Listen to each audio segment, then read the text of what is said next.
1557. Le fils de François Ier, Henri II, règne sur une France où une nouvelle religion séduit de plus en plus de croyants, le protestantisme.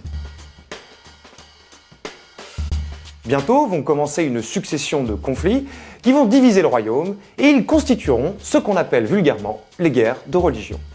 Ce contexte incandescent est le cadre de Fortune de France, une série de 13 romans écrits par le célèbre écrivain Robert Merle. Cette saga d'une famille française plongée dans le chaos du XVIe siècle est en cette rentrée adaptée en série télé par Christopher Thompson, avec Nicolas Duvauchel, s'il vous plaît, dans le rôle principal. Et le résultat est tout simplement génial, génial d'intelligence, de culture et de fantaisie. Comme quoi, quand on fait du patrimoine de bonne tenue, eh bien ça fonctionne. Et à la fortune du royaume de France. Alors voilà l'histoire. Dans le Périgord, une famille noble, les Siorac, va traverser la première guerre de religion. Elle connaît bien sûr des déchirements intérieurs, puisqu'en son sein, il y a des protestants, mais aussi des catholiques, et des déchirements extérieurs, puisqu'elle va affronter une autre famille noble qui vit à une dizaine de kilomètres, mais qui, elle, a choisi le catholicisme. Dans toute la région, des voisins, des cousins, des amis, liés les uns aux autres depuis des décennies, parfois même depuis des siècles, deviennent soudainement des ennemis prêts à s'entretuer au nom de la foi.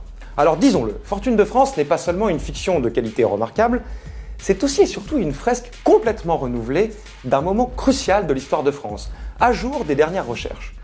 Les guerres de religion n'ont pas seulement été des guerres politiques, c'est-à-dire que le protestantisme et le catholicisme n'ont pas seulement été, comme on l'a beaucoup répété d'ailleurs, des prétextes à des luttes d'ordre politique. Le dogme, la croyance, bref, ce qu'on appelle la foi, ont été au cœur de la détermination des individus qui y ont pris part. Bien entendu, ils ont aussi été l'occasion de régler des petits comptes qui parfois n'avaient rien à voir, mais cela ne retire rien à l'aspect proprement métaphysique et dogmatique de cette lutte. La chose est d'autant plus stupéfiante que, comme le met très justement en évidence la série, les guerres de religion surgissent à une époque où la science commence à émerger, ce qui trouble naturellement le monopole des religions sur les esprits.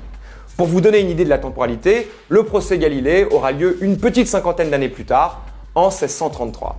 Alors que de simples particuliers, certes en général issus des classes sociales aisées, commencent à percer les mystères de l'organisation du monde par la raison, ils se montrent dans le même temps prêts à tuer leurs voisins pour qu'il abjure sa religion. Comme quoi, Dieu et la science font parfois bien meilleur ménage qu'on ne le pense.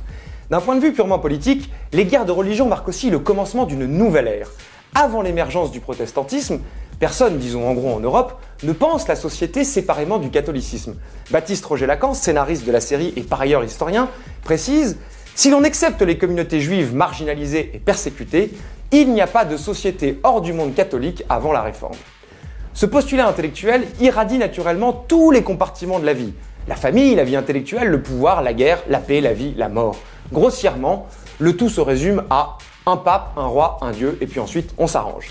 Or, l'émergence de la religion réformée fracture cette unité et pour ainsi dire cette grande communauté qui surpasse les frontières. Désormais, il peut y avoir au sein d'un même royaume deux croyances différentes, ce qui change radicalement le rapport au pouvoir et au pays, puisque si l'unité ne se réalise plus par la religion, cela laisse le champ libre à d'autres forces. Le roi lui-même, comme nous le savons, pourra être français tout en ayant été protestant. Ça sera le cas par exemple avec Henri IV. Les guerres de religion marquent tout simplement la première étape de la politique qu'on appelle moderne et qui éclatera aux yeux du monde avec la Révolution française.